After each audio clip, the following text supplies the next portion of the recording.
If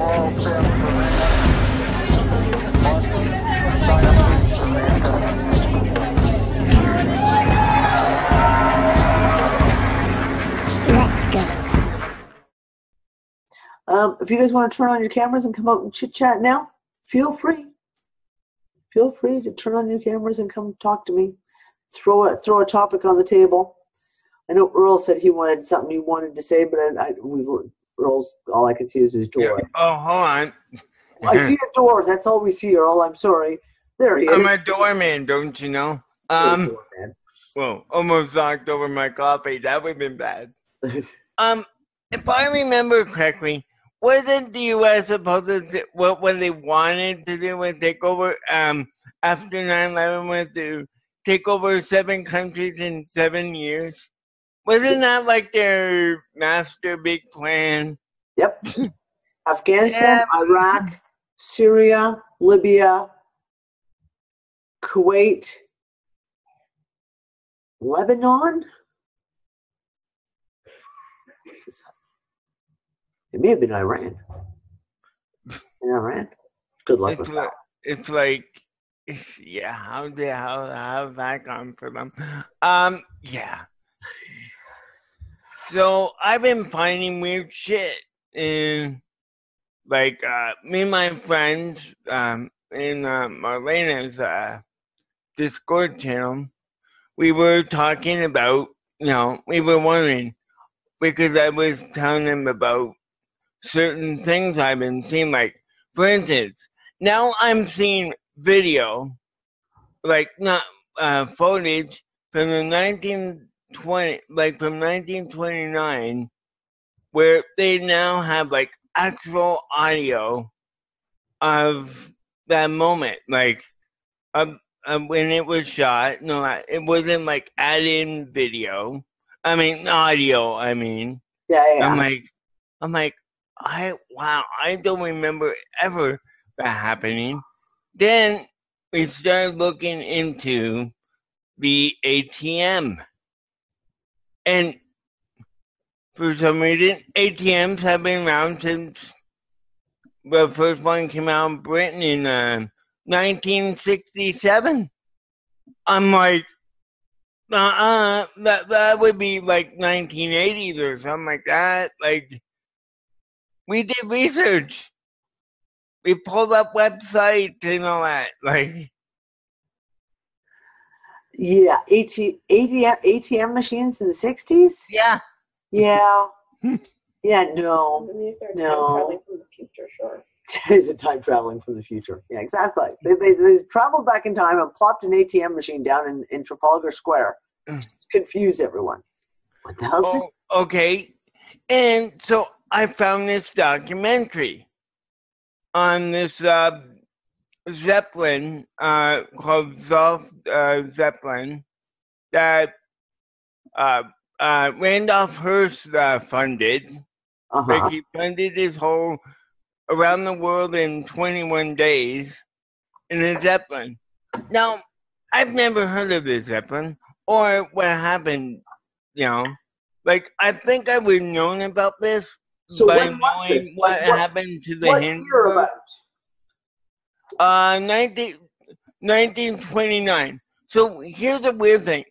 1929 seems to be coming up for me, just like the 1896 stuff that I remember when I went all crazy that shit about 1896 with you and Lisa. Like, yep. So what I'm thinking now is what we're seeing is this whole, like, every time I shift, everything gets closer to, like, having a major change. That's my feeling. That you see, they kind of highlights, like I said, certain date times as almost like stamps. Yeah. Yeah. Okay. Not gonna say also, you know how we have touch screens now, right? Okay, I remember when I was young going to a science fair and they had a touch screen. Okay, apparently IBM in the 90s had a touch screen monitor. Like, several companies had touchscreen monitors. Now, mind you, if touchscreen monitors were such a thing back then, you would think it would be a big thing and it would be like, but no, apparently touchscreen monitors are like, you know, it's all weird. I'm like, well, I don't know. I worked in 1990. Granted, this is 1990. 1991. Like, I worked around there. up until summer of 1991. I worked at a computer company. I was the receptionist and the executive secretary. And my computer was, I guess you could, it was always a joke because I knew nothing about computers until I started working for this company, other than, you know, like real basic stuff. And at the time, because I was joking, I was having a problem with my monitor. I used to, you remember the big ass fucking, Oh, yeah. like they weighed like fucking 50 pounds. And I would like literally hit it, whack. And one of our computer technicians walks by and watches me hit the thing. And goes, you know, that monitor that you're whacking is like a $5,000 monitor. You maybe want to not do that.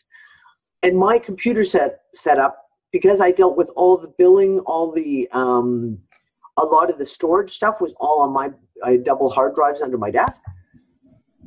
So I had the top of the line of the top of the line. And these guys, this company I worked for, their number one company that they worked with was IBM.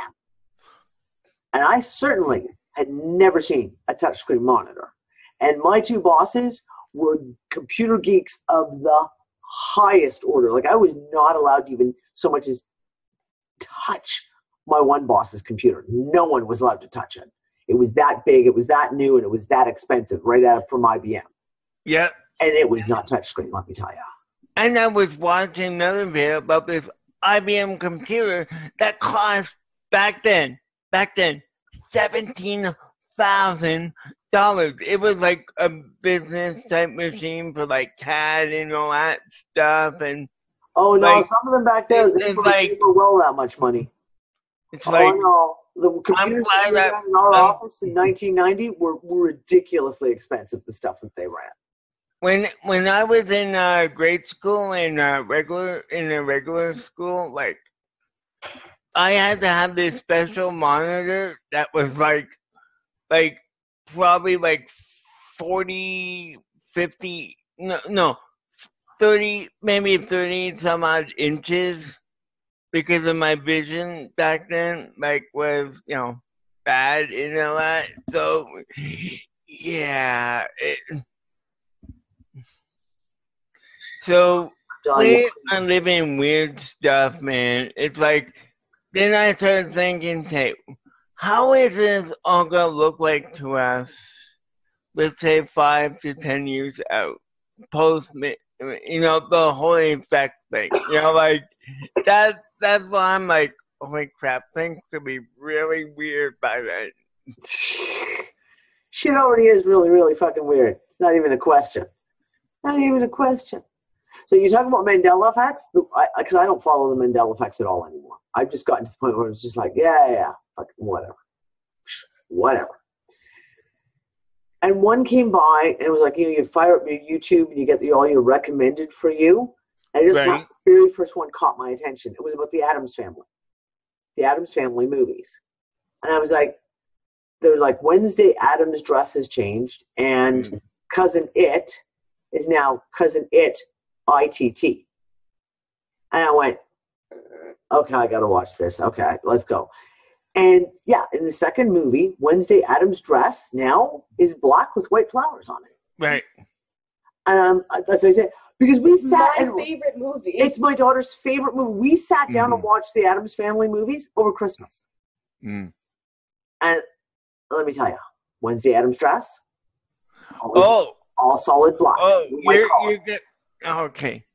So I found an Addams Family, either TV movie or TV movie from the 70s. They did on YouTube. It's on YouTube with the original cast of the Addams Family. Yep. I would have seen this. I wasn't into the Addams Family back then, so I would never have. I would have no memory of that. But for me, just the whole thing of the Addams Family, Wednesday's dress now has flowers on it, and Cousin It is now, his name is ITT. Yeah, But yeah, like that.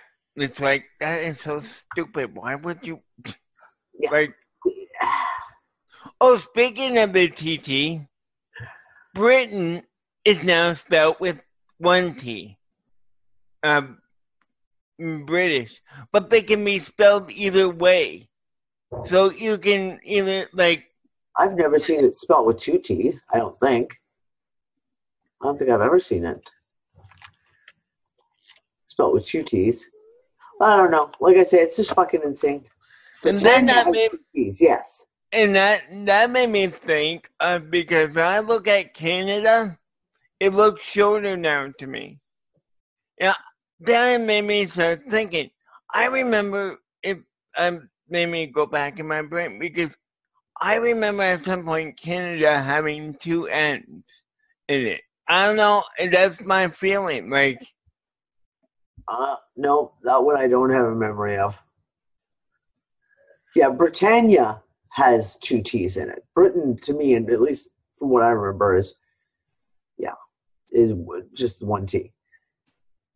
That's what I said. So I said, for me, the whole thing about the Addams Family was just because we literally just watched all the movies. And the kids actually watched both the Addams Family 1 and 2 twice in 2 days over Christmas. So it's fresh in our memories. You know what I mean? Like, we had literally just watched it. And Quinlan's drawn pictures of Wednesday Adam. So, yeah. So, yeah, we also, over the holidays, we were looking at The Wizard of Oz, and, like, the Scarecrow's costume color has changed. Tin Man now looks more rustier when they find him than what I remember him being. Hold on, guys. I got to step away because I have a door blowing. Give me a second. Okay. 1 second. Yeah, weird crap, people. Just weird crap.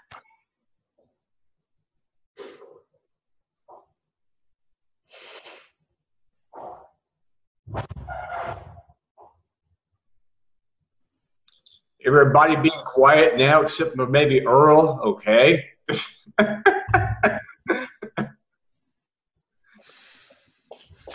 Sorry about that, guys. Gale force winds have just blown the doors open at the front of the house. Like, so. No problemo. We don't need shattered glass. Oh, so the other, so yeah, was it yesterday or the other day? I'm sitting here listening to my Spotify, like the new playlist for the new songs that come out. So I'm sitting here, all of a sudden the playlist goes crazy. I'm not touching anything, and the playlist goes stop that one song, stop that another song, finally it stops. I'm like, and there's time. Spotify is possessed. Somebody help me. Oh, and there's times where I'll be watching the video, all of a sudden the freaking thing pauses on me. I'm like, I'm not touching the damn keyboard. Why is this? And either it's me or some weird AI freaking weird things going on. Because I think right now technology everywhere is failing. If not, okay, let's not say failing. Let's say technology is glitching. Computer technology, internet. We've had bizarre days with the internet where we've had slowdown so bad that there were days where, you know what, if you post something on Facebook, right, there is a split second where it actually says uploading. Right. You get the little red line that come across, like when you hit enter on a post, like a new post on your wall, say, you'll get a little red line that says uploading. Normally you don't even see that because it's like this, boom. It just, you literally never see it. I'm actually having it now, and it stays there sometimes for like 10, 15 seconds. It's taking that long, and I'm talking about not uploading a photo, I'm talking about a link. All you're doing is like putting a link up. I have had umpteen problems in the last few weeks with the internet has been so fucking slow. For the last 2 days, touch wood, it's been not bad. We're actually back to having somewhat decent internet again. But Okay, it so doesn't matter where you are. It seems like it's broad spectrum. It's not like it's just Europe, or it's just Canada, or it's just it's like broad spectrum all over the place. Marlena was having internet trouble. So all the only thing she could do was like listen to the radio on her phone. Like she has a radio capability to listen to radio stations. So she probably gets connection back in a lot. So we're all talking. The radio cuts in. And it's like, it should be cutting in. So she deletes the app. The radio is still cutting in. And but here's the weird thing. The songs would be different, but it would be more contextual to what we're talking about. So that was weird. And like then like her thing would say, oh, your connection is not good. Like, and every time her phone would go below 50%, it would cut in saying, oh, your connection is low. And it's like, yeah, it's been getting weird. Well, when we did the deep immersion discussion last Saturday, Yeah, I watched it. Randy, his internet was so shockingly bad. Yep. He was coming in and out, and then finally he just gave up because he was like, it got to the point where he could no longer even hear and type something in as a comment. He had to finally just leave. Like, he couldn't get back in. He got kicked out so many times. And that night, Ben's internet was horrifically bad. Yeah, Ben's always, like, horrific. Well, I wish she... Bush, though. When she was talking about her breaking her neck, I wish she would have said how, because I was interested in the how part. So if you remember, can you ask her, because I would like to know that, how that happened, because it interested me. I'm like, okay, you broke your neck, but okay, how? Hold on, we're just having an UnFuckIt discussion, and one of the wow, I can't type. Unfucker UN wants to know how you broke. Wow, I can't type. Broke your neck. Wow. There we go. I just sent a message to Emily. If I get an answer, I will let you know. Okay, so I'm going to mute and let someone else talk because I've been talking about too much. Hi, Anne. I saw you joined us. Anne and I are going to have to do a show really soon. Are you back? No, I'm still in Bordeaux. Oh, well. Yeah. I'm recovering from too much food and a very magical day, I have to say. Very woo-woo. Ooh. Very woo-woo. When are you getting home? Oh, yeah. Hyperborea and portals from High Brazil and essence making and Celtic goddessy characters all over the place. And, we've had an amazing time. Well, So I'll be back late tomorrow, providing we can land in Dublin Airport because the beast from the east is on the way. Did you hear? What? The beast from the east. Yeah, this is a storm coming from Siberia, and apparently they're even putting together an emergency plan for the week. So it must be bad. Is it supposed to hit us at all? Or is this just I wouldn't be surprised. It's going to hit Ireland. It's going to hit you. Yeah. Oh, well, anyhow, I'll be back tomorrow. So good. Well, we'll talk. I just snuck in. What? I saw you sneak in. You can't sneak past me. Okay. You and I need to sit down and talk, though. There's been some pieces that have come together on the whole vaccine shit, and I did send a message to Chris. I can't remember his last name.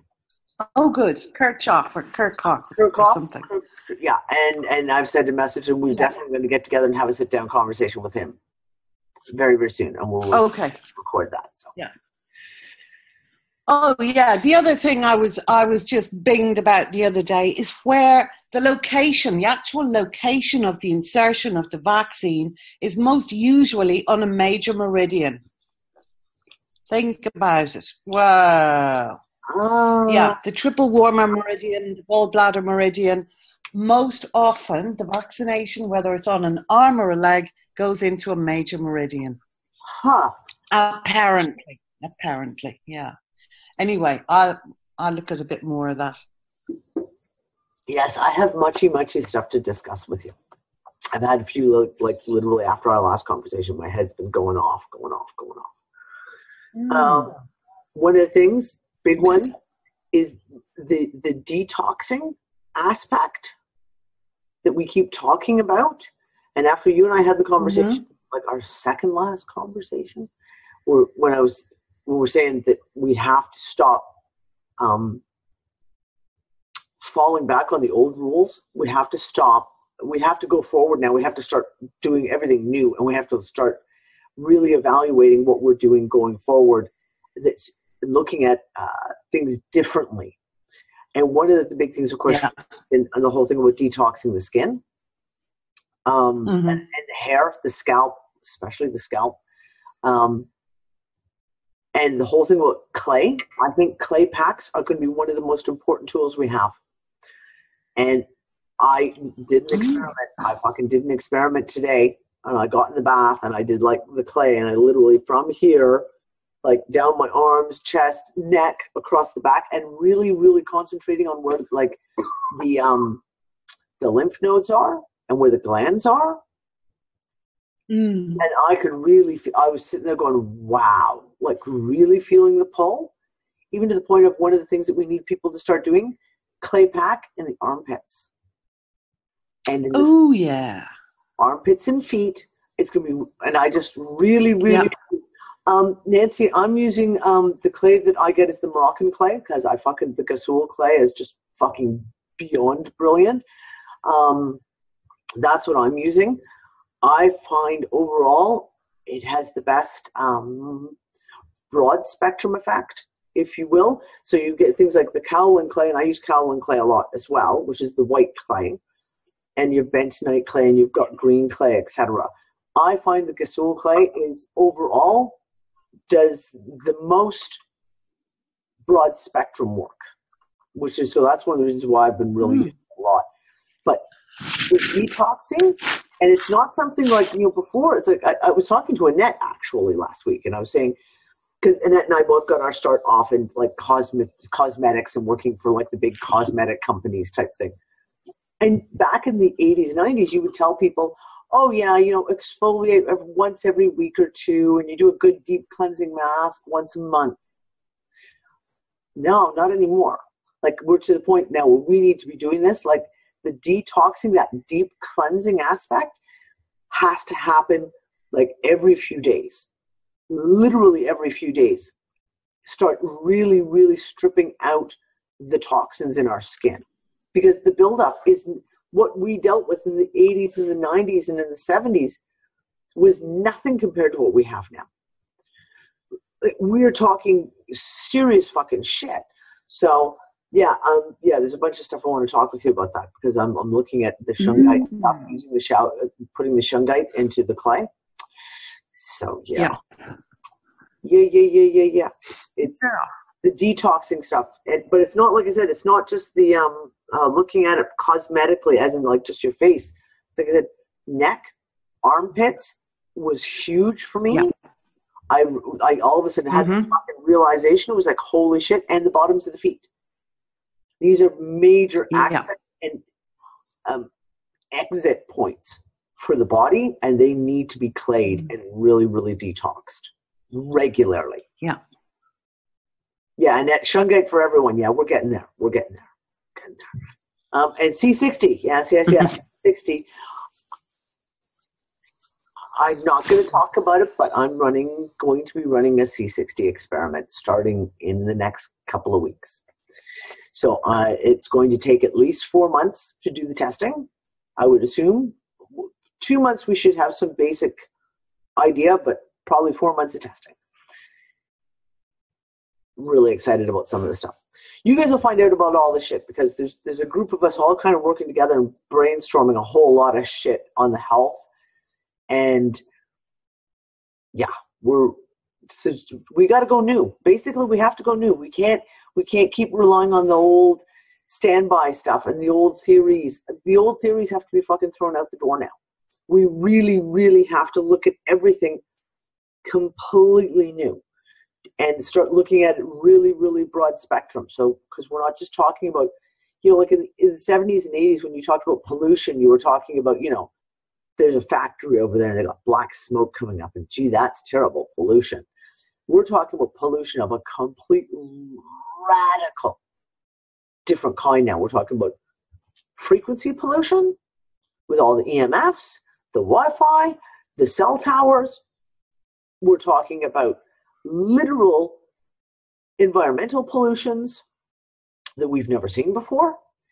And we're talking about radioactive pollution. And the radioactive pollution is a very, very major one that we're going to be sitting down and doing some discussions on very, very, very soon. So the old tools that we had in our toolbox no longer work. Or let's just say no longer work. They're no longer enough. We're using outdated tools and outdated methodology. And we can't do this anymore. Like we really, really, really have to step up our game now and start looking at new stuff. New. We have to be on top of the research that's coming out now.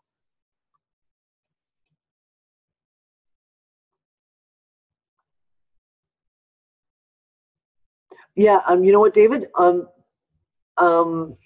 Hydrogen water is another one. I'm going to be getting a hydrogenator myself. And they look like almost like a thermos. They're all about the size of like a water thermos type thing. And a friend of mine just sent me a link and he says like you can pick one up for about $60-70. And it hydrogenates the water. Like you put distilled water in and it hydrogenates the water within 3 minutes. And then you have to drink it because obviously the hydrogen will start dissipating, right? So you drink it pretty much right away.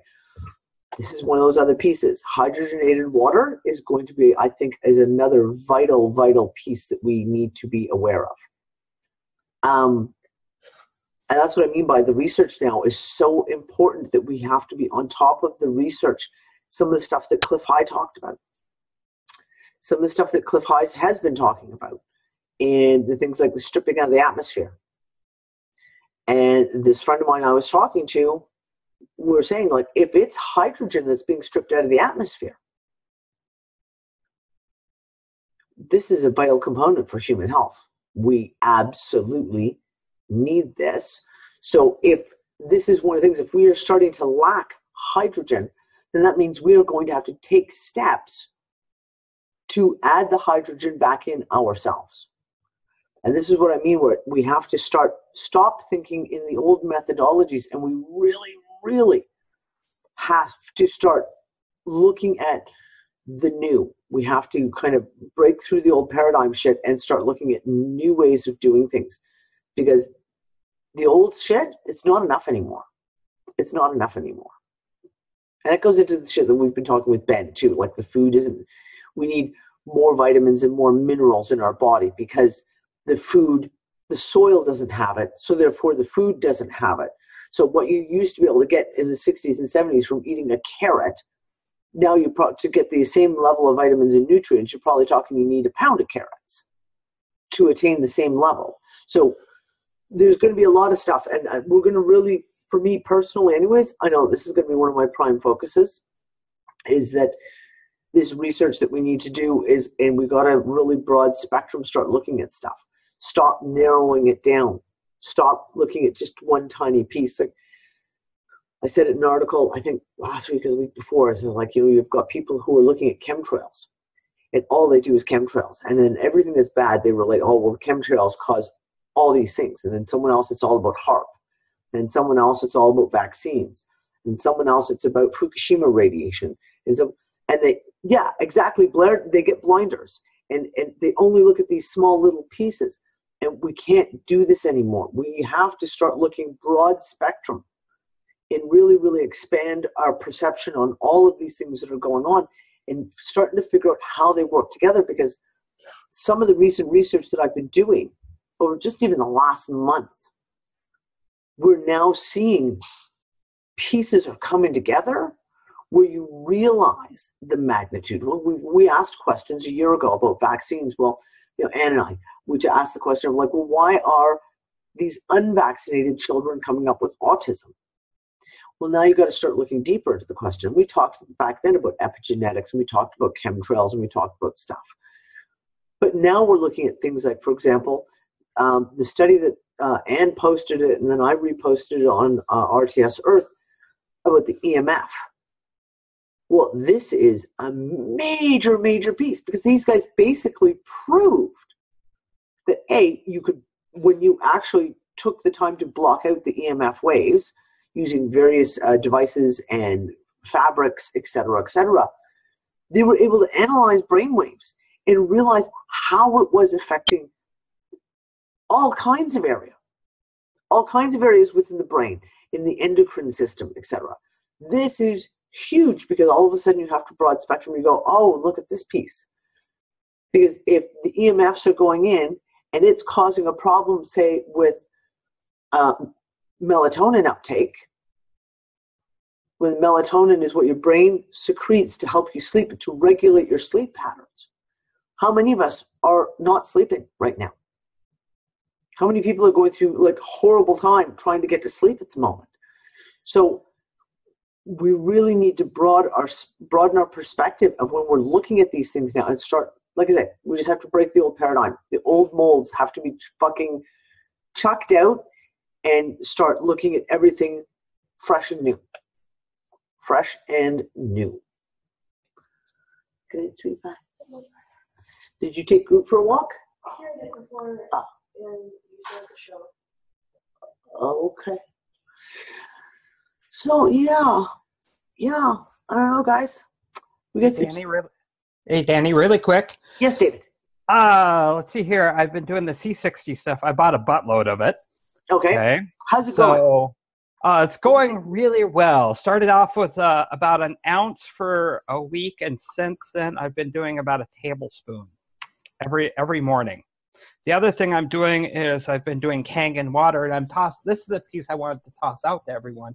Those machines are really expensive. Mm-hmm. However, expensive. If you are probably in a city or a larger community, you may be able to check like Yelp or Craigslist or something like that, and you can get where someone's offering to sell kangen water. We've got a couple places in Phoenix. They do all sorts of different types of water, and they also offer ice cream. So I go in and get my week's worth of kangen water and my scoop of ice cream. Absolutely.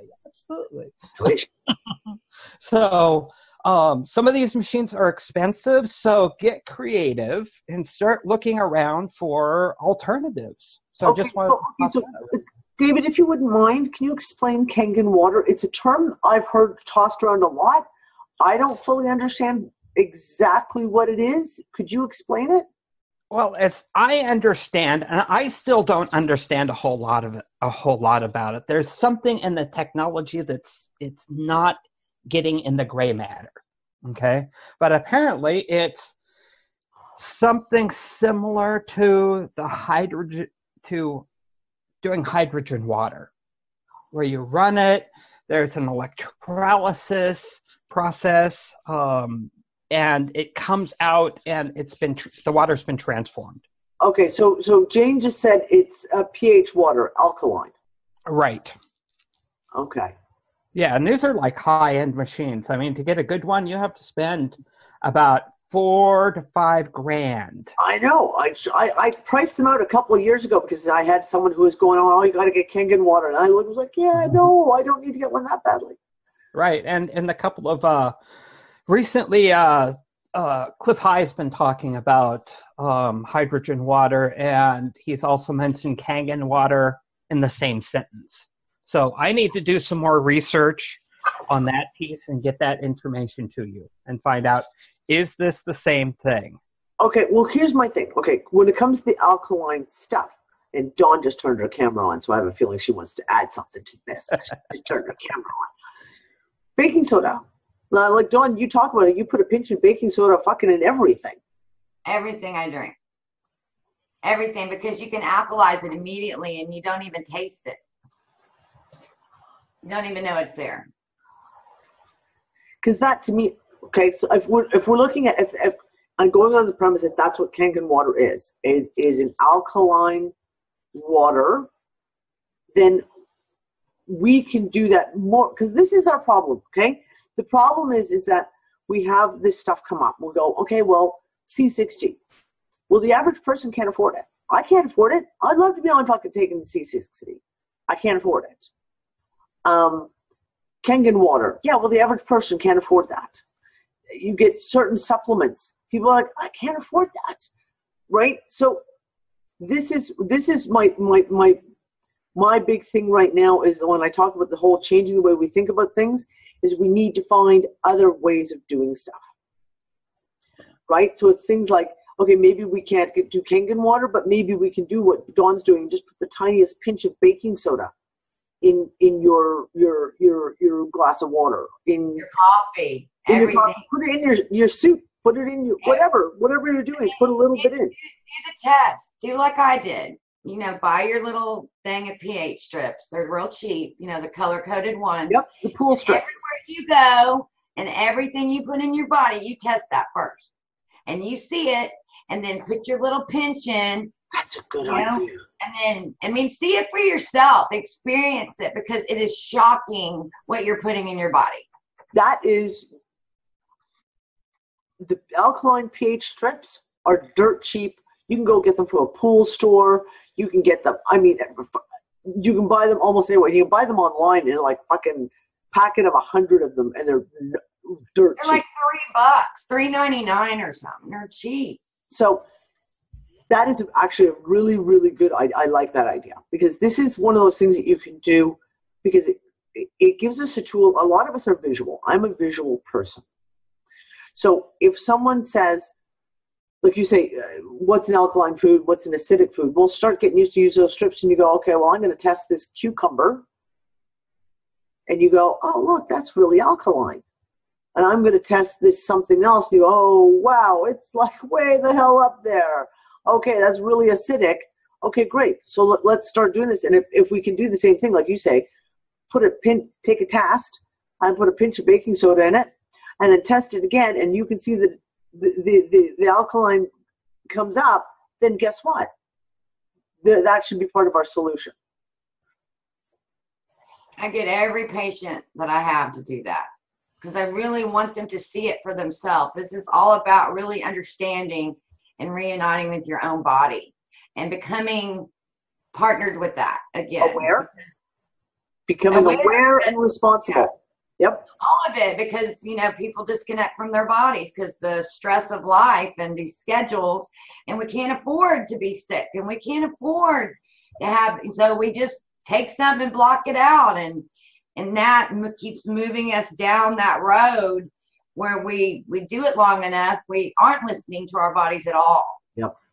And so it's kind of bringing it back home, bringing back in that balance. Yep. Well, it's like, I was joking before we went live. Before everyone was in the room, there was only a few of us in here.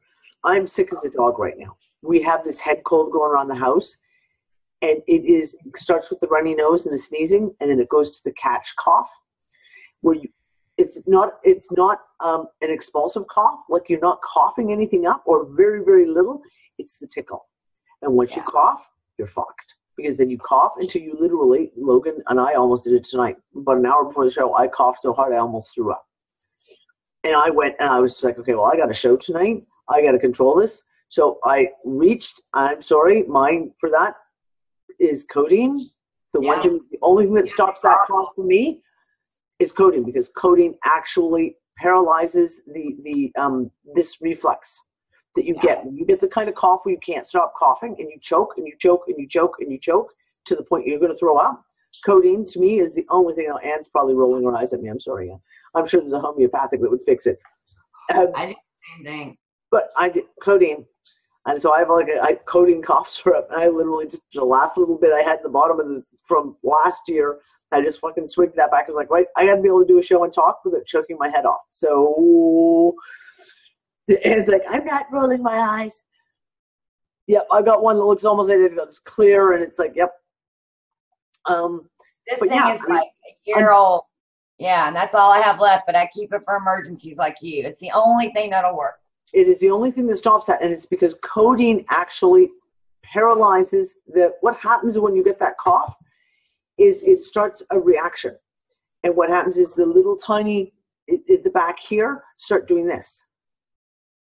And that's when you start coughing and you can't stop. And the tickle is so bad and you can't talk, you can't do anything. You just, codeine paralyzes that. Because anytime you get that cough, if you can stop yourself from coughing for just 2 minutes, the spasm stops. The problem is you can't stop coughing. So it just keeps reactivating it. So yeah, that's one of the few things. When I get one of those coughs, the only thing that ever works on me for that is codeine. And I take it once and then I'm done. Because it stops. It stops. I gargle with it. I'll be gargling with codeine. Yeah, and then swallow it. Big gargle with it.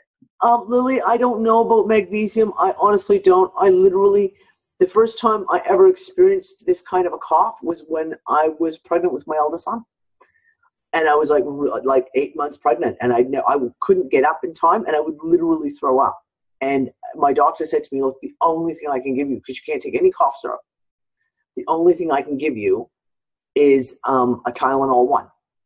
And Tylenol 1 is a Tylenol, acetaminophen with codeine, in it. And it was the only thing. And since then, when I get that cough, it's the only thing that works. So that's, no, see, I can't do Benadryl. No one wants to see me on Benadryl. You know, most people take Benadryl and they fall asleep.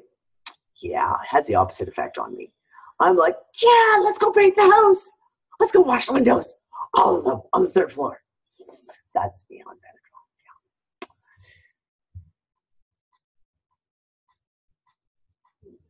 Yeah, a lot of those things work opposite on me. So I'm one of those very, very strange people. And same thing, codeine doesn't, I can take codeine and the opiate for pain and stuff like that, and it doesn't make me stoned. It does nothing but take the pain away. I don't get high off the shit whatsoever. So, oh, how's that? Is that Roscoe? How's he doing? Sorry, he's doing great. He's doing awesome. Hold on. Back? Can you see his back?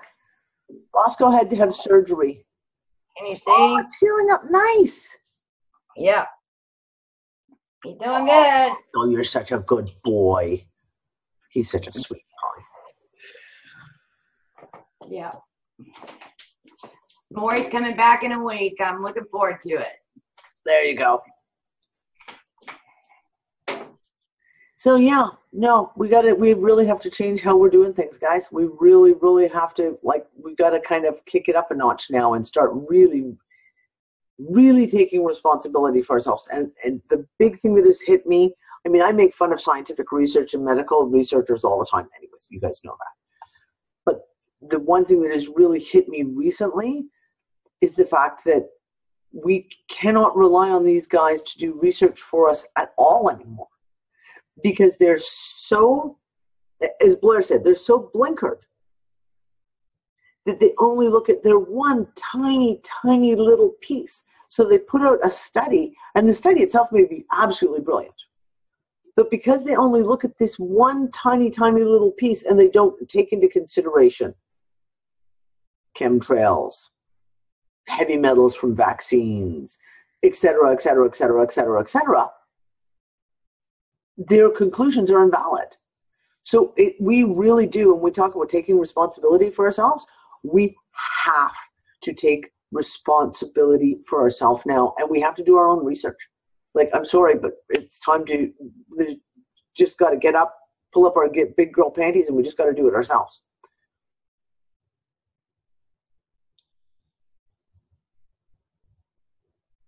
Oh, Gail. Oh, I'm sad now.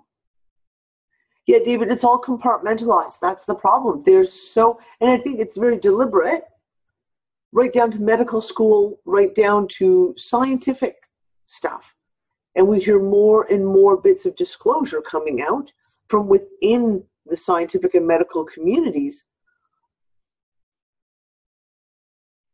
that is pointedly exposing the fact of how compartmentalized it is. That when you have doctors who know nothing about immunization or immunology, then you have people within the immunology community, and can you help me? Her name, she's got a Russian accent. I know who you mean, and I can't say her name. Oh, she's fucking brilliant. Brilliant. This is a woman who was an immunologist. So her specialty was studying immunology. And she didn't learn half the shit that she needed to know when she started discovering about vaccines. When she discovered it, she was like, I was a specialist in immunology, and I didn't know this shit. They never taught us this shit. So this is where it's going to take all of us. Like, we have to become, we have to become scientists. And we have to become doctors. And we have to become our own researchers who can to be able to educate ourselves to a level where you can read a paper and then cross-reference it. Be able to look at and find the holes, the glaring holes that are missing in the paper, and then cross-reference it to the other shit that you've read on, seemingly other topics entirely, but all of a sudden you go back to it and you go, oh my God. And it's like I said, this article that Anne posted earlier on this week about the EMF stuff blew my fucking head off, because all of a sudden I went, okay, hold. Now we'll start talking about vitamin D and melatonin and melanin, and we keep having this conversation coming up. Yeah, Tatiana. Oh, I can't say her last name. I know it's Tatiana. And Anne's just dropped a link in here. I'm going to actually open it up. I want to make sure I put it in here. Why is the link not working? Copy. I'm going to put it here so I can save it so I can post it with this. Okay, I think I can use this link. She's brilliant because of the fact that this is a woman who's highly educated. Like this, was she Harvard? Yeah. She researched at Harvard. She was at Stanford University. So we're not talking about someone who's, from, I'm sorry, but, some backwater university, out in the middle of the Canadian prairies or something. This is a woman who was at the best of the schools. So, brilliant art. I just put my shoulder out again. Crap. Yeah, but we now have to get to the point. We really do have to take responsibility for our own health on much bigger levels than we thought of even a year ago. It's becoming glaringly apparent now that we have to be the ones who are responsible for this. And all over health. Do you know what I mean? Like all over health, like from your skin to what you put into your body, what you put onto your body, what you're putting into your hair, what the air you're breathing, the water you're drinking, everything.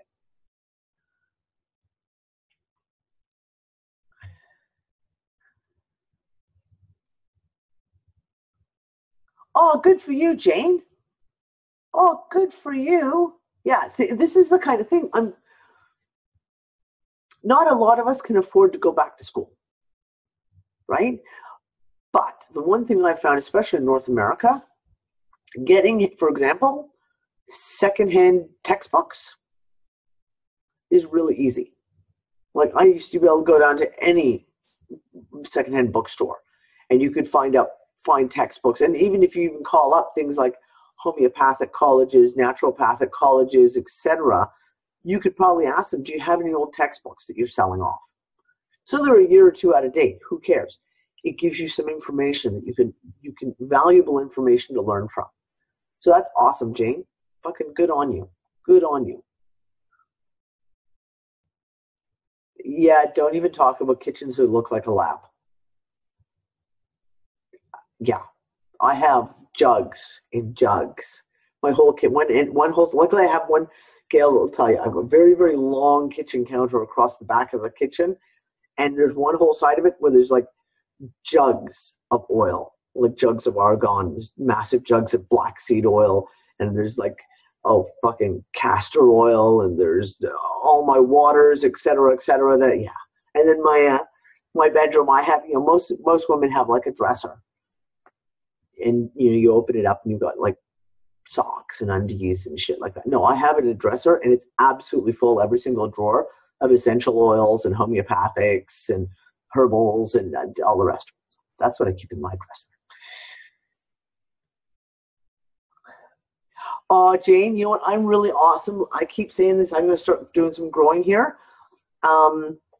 Seed oil presses, you need to come live in the Mediterranean because everyone has one, because everyone here makes olive oil. So you can actually go out into town and you can actually say to someone and say, I want to rent a press. They'll be like, yeah, just go around the corner. They'll rent you their press for like a day or two. And you can go take all your own olives in, press all your own olive oil. So, I mean, and and it's just common here because everyone presses their own olive oil. There are presses, seed presses everywhere. You can pick up an old school one, like the old fucking crank ones, for relatively cheap, all things considered. So, yeah, that's the one thing I love about the Mediterranean. That kind of shit is easily accessible.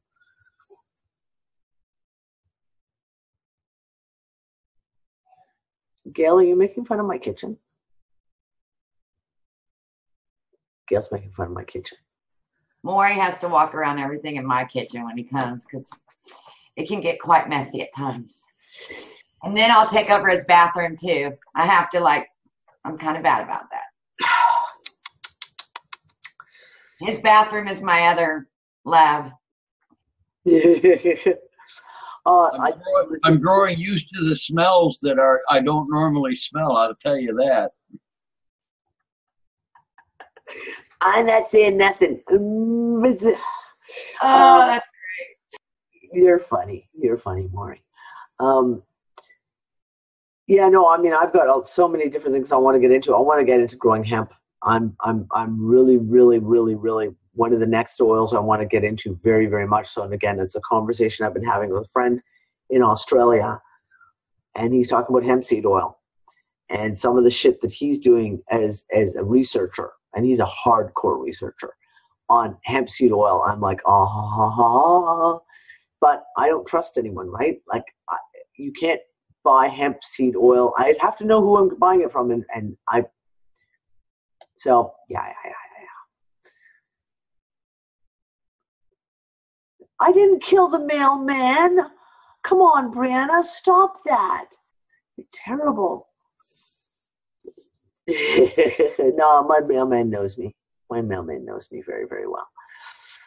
Hey, Danny, you've got an expert in this room right now about that hemp seed, but, Yeah, but the problem is quantity. You have to be able to know who's growing it. So, for example, me being in Malta, to import it here, it is legal. Hemp seed oil is legal in the EU, but you have to know who's growing it. Like, so for me, I'm an extreme pessimist when it comes to shit. I have to see it. I have to see it growing. I have to know that it's being processed properly. I have to know, because I'm not going to, so like with me and my argan oil, my black seed oil, we've been there, watched them process it, seen how it's bottled, seen how it's picked. I mean, we watched the entire process. So therefore, I know what's in that bottle. So I won't sell hemp seed oil unless I know that it is 100% pure. It's good quality. Do you know what I'm saying? So that's why I'm really quite seriously looking at saying, well, maybe we have to see if we can. And John, yeah, hemp seed oil typically yields 360 gallons per acre. Yeah, and I have a Ben. And Ben knows how to grow shit. Yeah. So that's why I joke about it. Say, because when we get into this area, I have all the contacts. I mean, I have all the fucking contacts from like fucking growers to how to produce it to I have a guy who worked for the #1 hemp company in the world and set up their entire production line is a friend. So I'm like, if it comes down to that, it'd be like calling up going, hi, do you want to come to Malta for a couple of weeks? I got a project for you.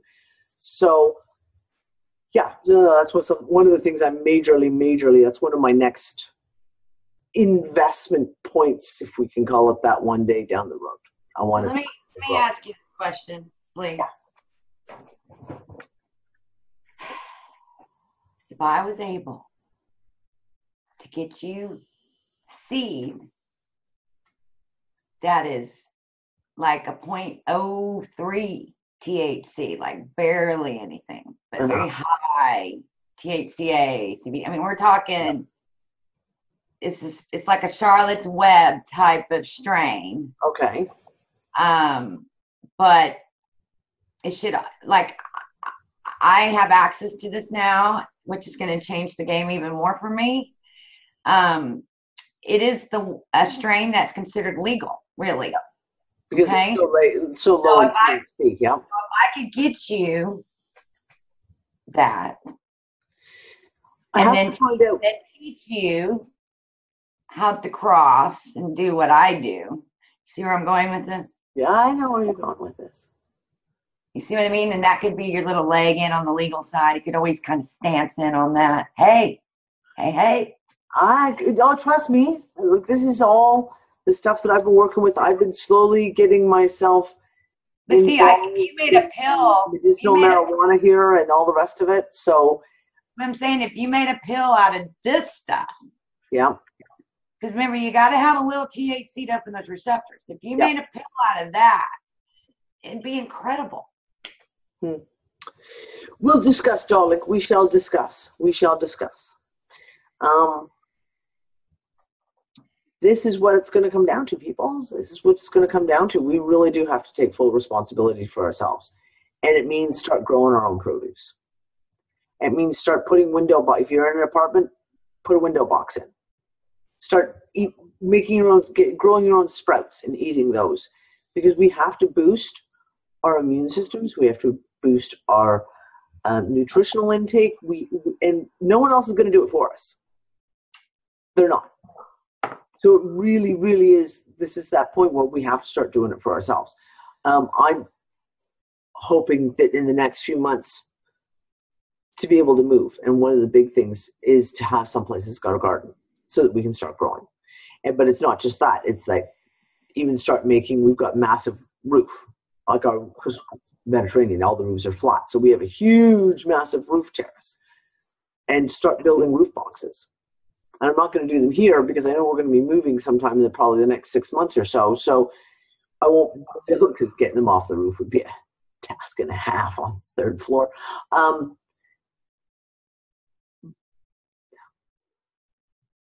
No, but Jane, here's the thing. So this is one of those things, and it may mean that we have to start doing things where you grow indoors and you get a grow light.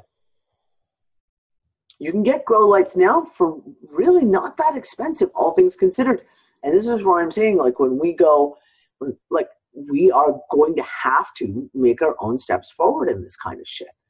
We have to make sure we're getting clean water. We have to make sure that we're getting food that is nutritionally full. We have to make sure that we are, looking after ourselves, because we can't rely on anyone else anymore. I just want to say that Renee Little's dog on her screen looks a lot like the dog I rescued. Yeah, but a blue one. See that face? Renee Little. I'm scrolling through the pictures to see if I can find, where's Renee? He's my snuggle buddy. What's the name? His name is Bo. He's awesome. I've come to love these dogs. I was scared of them, a little bit fearful when I did this rescue, but I tell you, I have really learned. I've gone another step in my journey with these dogs, and I have to tell you, I'm very impressed. They're amazing, and they're lovers, man. They him are. and his mama are just constantly in my lap snuggling. They're just such lovers. They are. Luckily, my lap dog is sleeping in another room otherwise. Yeah, pits get a raw deal. Yes, they do. Yep, they do. You really got to protect them. I had a friend of mine who had Rotties. She used to rescue Rotties and had done for in Dobes. Back in the 90s when Dobermans had such a really, really bad reputation, and she used to take them in. And that's the same thing. Like, yeah, every dog breed you get a cut. You always get inbred dogs, and you will get a dog that's just not good. It's got a bad attitude. It doesn't matter what breed it is. Hell, I've seen Chihuahuas that are fucking should be put down. They're like so vicious. Yeah. But yeah, and it's a shame. This dog, I took her to the trainer with my niece's dog, and my niece has a white German Shepherd, and the sensitivity of the white German Shepherd compared to the sensitivity of this pit, the pit was way more sensitive. Really, eh? Way more. And that for me to witness that was huge. Because I was already picking up on it energetically because I'm trying to read the dog. But, you got to be, but I saw it and I realized, well, Spirit sent me this dog so I could learn this, right?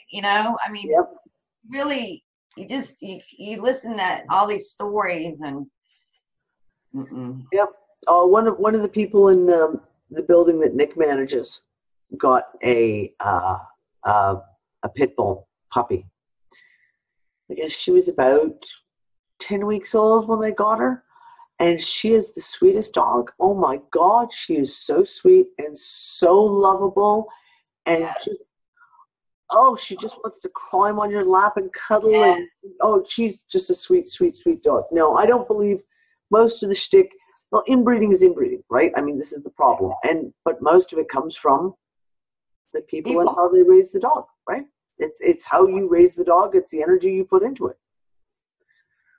That's why I've got a ginormous 100-pound dog who thinks he's a lap dog. Wants to cuddle up on my lap all the time. I tell you, it's a blessing to help these little beings.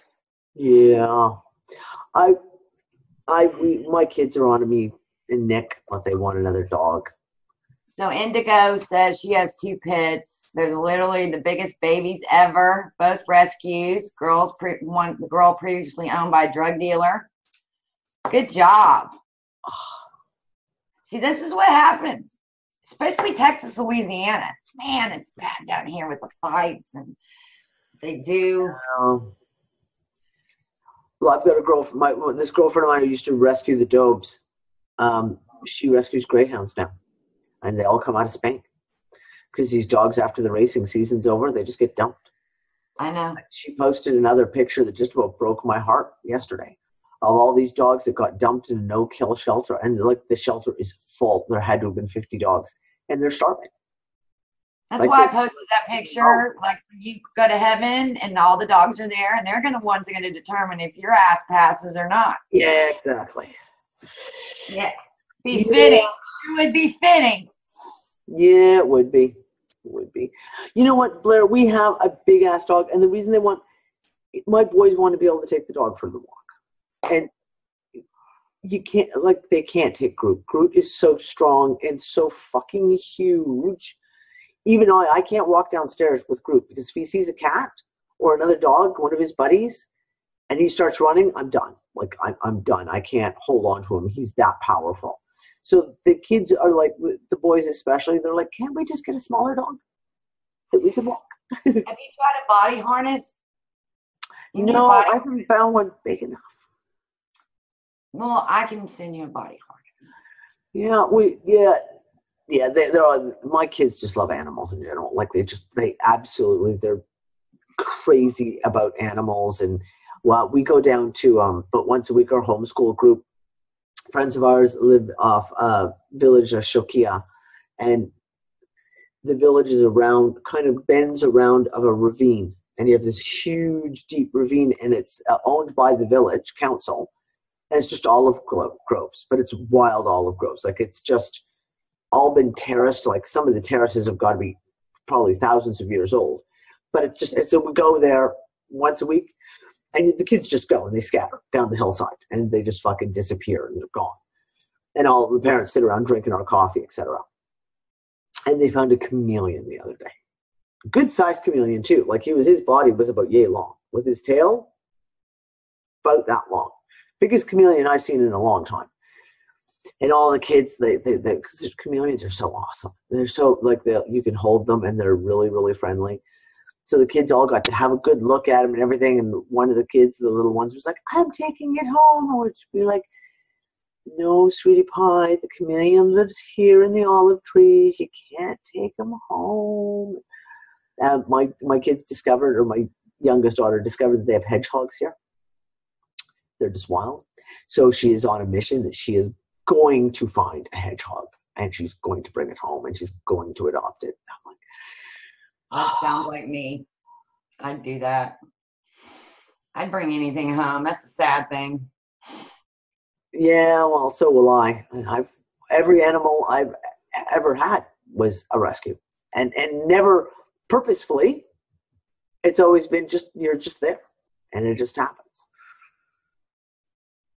Seriously, Blair, it's illegal to own a hedgehog in Pennsylvania? You've got to be kidding me. Tee hee hee hee hee.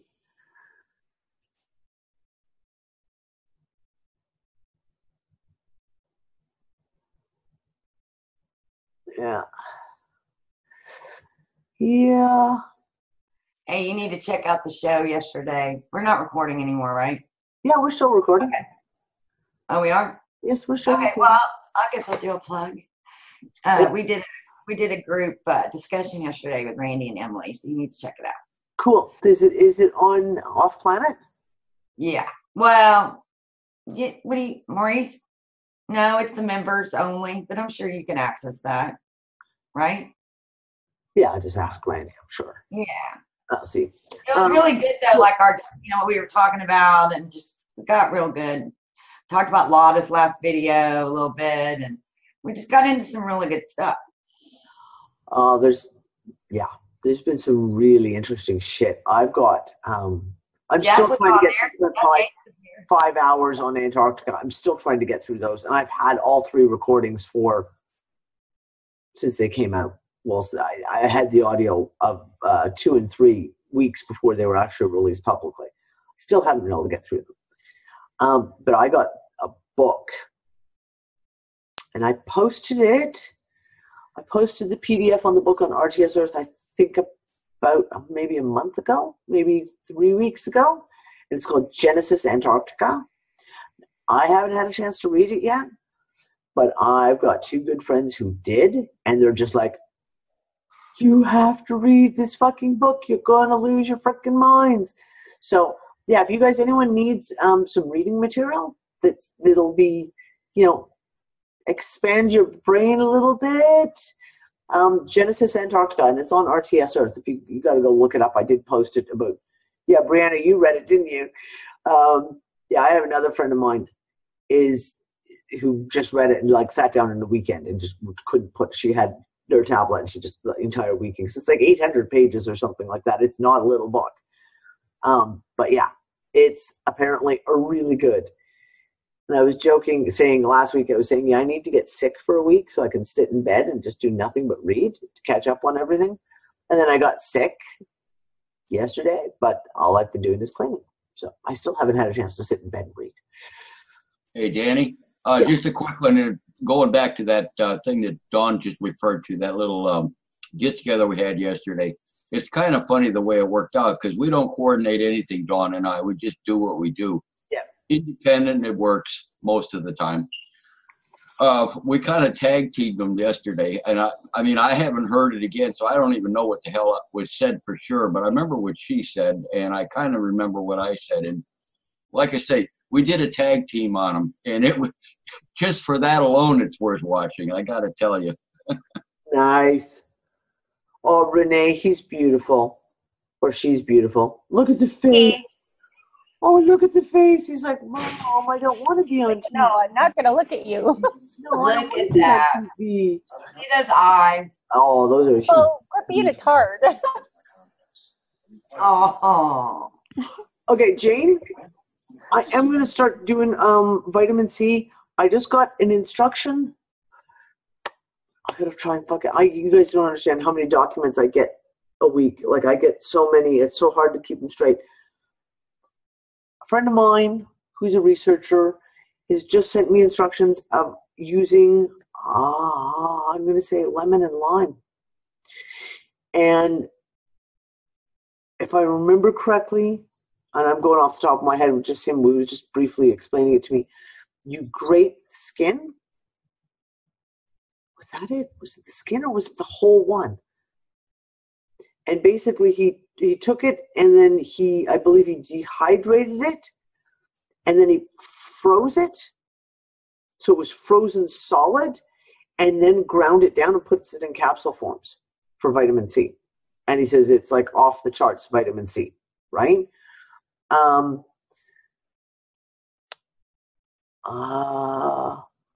But yeah, if you have information like another recipe or something, Jane, please send it to me because it's one of the absolute things that I'm really looking at. Yeah, send that to me. Or if you can post it in the Unfuckers room. Because this is one of those things I'm saying. Like, we have to start, you can't, store-bought vitamin C is crap. So therefore, we need to start finding out our own ways of doing it. Even the food dehydrators, I'm looking at, I can't find them here for love nor money. And it's so funny because in Canada, you go into any secondhand shop, you can find the old stack food dehydrators that run with the fans. You can find those in every secondhand shop in Canada somewhere.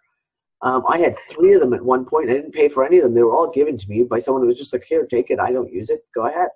Hey, I picked up this thing that you put eggs in to, I guess, ripen them or something, and I was going to use it to do dehydration on roots. And if you thought of that, because I have it in the closet, I can go grab it because I kept it. This is exactly because I was going to go pick real dandelions out in the wild. Yep. And I was going to take the roots and then like dry them out using that little machine that they use for eggs. You plug it in and then an egg incubator. An egg incubator. Yes, an egg incubator. Those are really, really good. Yeah. But even like I said, if you're in North America, the dehydrators I'm talking about, they're trays. Like they're little plastic round trays. And they usually stack like 5 or 6 trays up on a base. They're like, I don't know, a little over a foot tall when you get the whole thing and the lid on them. They're dirt cheap. Like, I mean, I'm sorry, like everywhere I'd ever seen them dirt cheap. And if you actually have a new oven that you can set we've got a really, really low oven temperature, you can do them even in your oven. As long as you have a very, very low temperature, like you can set it to like 100 degrees Celsius type thing, and just it stays at that temperature. I have that. You can do it in your own oven, and that's when you start doing things like I used to grate carrots. When I'd get last day of sale, we had a couple of grocery stores near us in Canada, and you get like the organic produce would be put on sale at the end of the day. The stuff that was going off and it has bad spots. What do you care? You're dehydrating it. Just cut the bad spots out.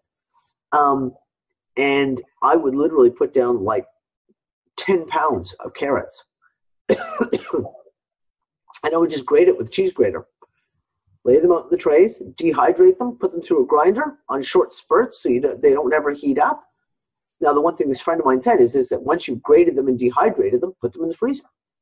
Freeze them overnight so they're hard frozen, then grind them.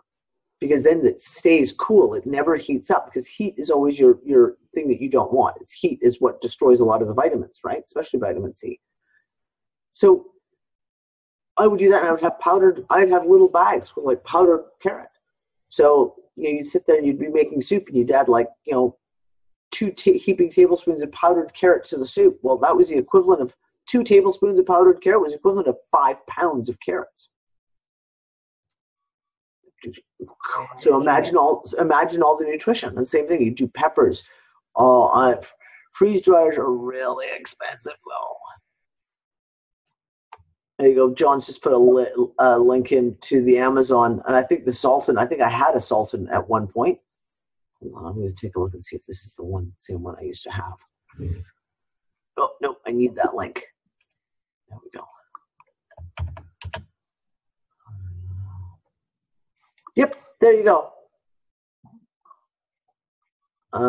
That's new, and it's $54 new. But you can find those things that look exactly like this with the trays on them. You can find those secondhand in Canada anywhere. Hell, if you go on Free Cycle and just ask people, does anyone have a food dehydrator they're not using? Because it's one of those things, especially like in the 90s, it seems like a lot of people, they were very trendy for a while. So people bought them as like wedding presents and that, and they'd get these stupid things and then never freaking use them.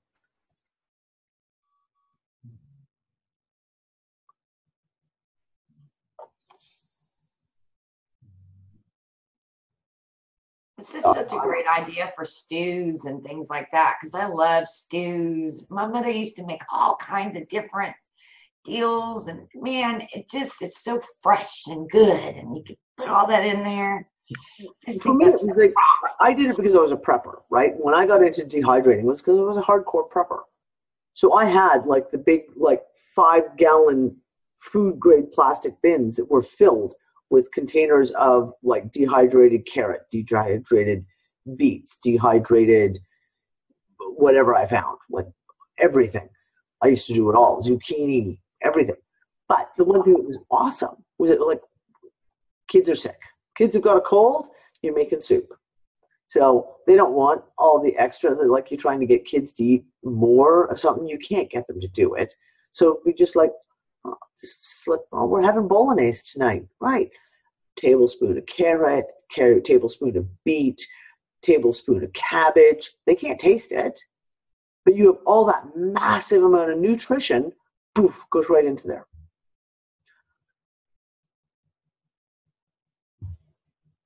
That's what I'm talking about. Yep, exactly. But this is one of those things, it's something I want to do. I want to actually get back into dehydrating them because we have this here in Gozo. I try to eat as local as possible. Now we're lucky, we have a 12-month grow cycle.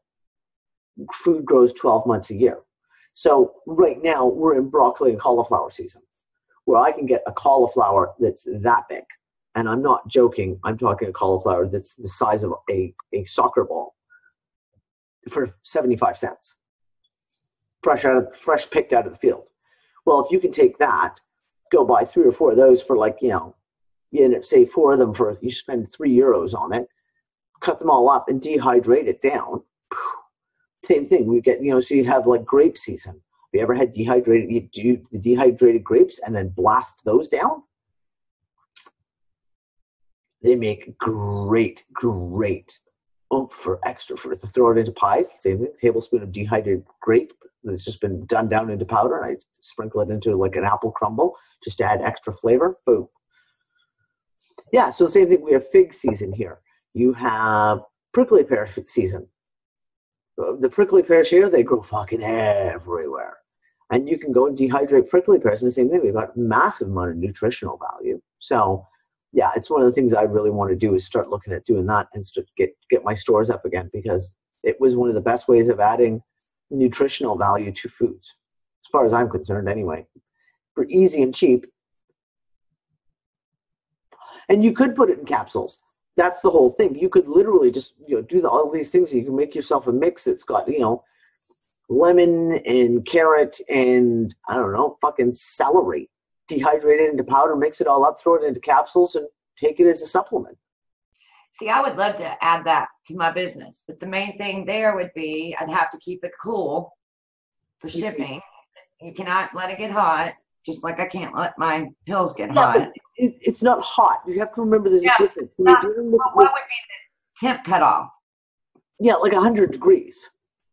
Like Okay, and I'm talking like 100 Celsius, right? Like I'm not talking about.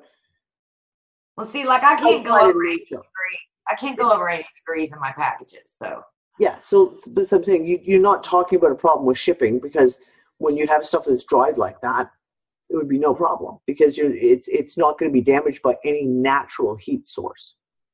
Now, if it was put in like, you know, an oven and cooked, yeah, then it would be damaged. That is just such a no-brainer. It is. And that's what I said. Like, this is the kind of shit that we can do. Like, take responsibility. Start dehydrating fruits and vegetables as they come into season. Keep them in your freezer. So you have packets in your freezer. Even if you have to go and buy like a deep freeze, like one of the little, because deep freezers are obviously better than the freezers that are on your fridge, right? So you get a small secondhand deep freeze, like an apartment size one, and just have like all your bags of, or your containers of stuff in it, and add it as you need it. See, this is huge. That's a big deal. It is a big deal. It is a really big deal. And this is, like I say, kind of the stuff. And I didn't, like when I did this in Canada, I wasn't growing because I never had a yard to grow in. But I would go to the grocery store and get the last day of sale vegetables, or whenever anything went on sale. And if it was like, you know, 5-pound bag of carrots for $1.50, I'd go and buy 4 bags and just sit there over the day and fucking grind it all down and fucking put it in the dehydrator and dehydrate it all. Yeah, that's just huge. Yeah. Well, that's it, Jane. I mean, ideally, freeze drying would be the way to go. Ideally. But again, how many people can afford a freeze dryer? So this is what I'm saying. This is where we say, okay, well, maybe we can't afford the Kangen water and we can't afford to freeze dry and we can't. But you know what? There's a lot of shit that we can do. Yeah, no, I know, Jane. Trust me, a freeze dryer, I'd fucking love to have one. Wow. Dear Santa, for Christmas next year, I'd like a freeze dryer. Tee hee hee hee hee. You know, and dehydrated bananas. Dehydrated bananas are so fucking good. They're like candy, literally. My sister-in-law is a botanist. She's actually got her master's degree in botany. And she grows these massive gardens, like ludicrous gardens that she cans everything and she preserves everything that she grows. She was the one who got me into dehydrating. She would make fruit leather.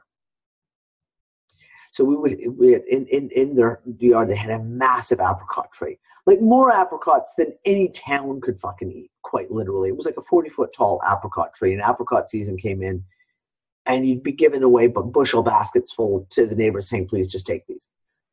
So she would like literally she'd put them through the blender to make it into just sludge, lay it out on the sheets of parchment in the dehydrator, and then it would be fruit leather. Oh my God. But again, you're talking about here's natural candy. It's like, holy crap, they were so good. And that's the kind of thing. If you have anything that grows naturally around you, you can do that with apples, you can do it with grapes, you can do it with any number of things. And bananas are good. A freeze-dried ice cream sandwich? Seriously? That's funny.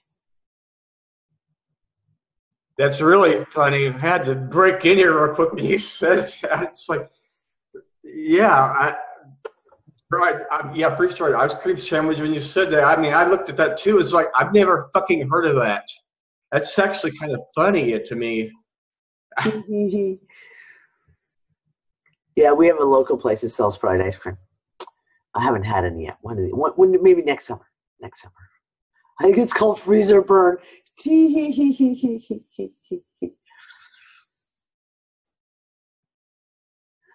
Oh yeah. So yeah. Isn't Ben looking into how we can make C60? Yes, he is. Okay. He's looking into it. I don't know the ins and outs. Ben and I have been playing Zoom tag again since we did the deep immersion on Saturday. For a week before that and for this whole week after. Ben will probably be on with me Wednesday night this week. We've tentatively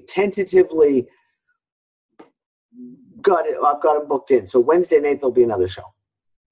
I know we need a special machine to spin this shit, right? Spin what shit? To spin it within the medium. Oh, the centrifuge? Oh, yeah. Yep. You know, whether it's olive or coconut. Yep.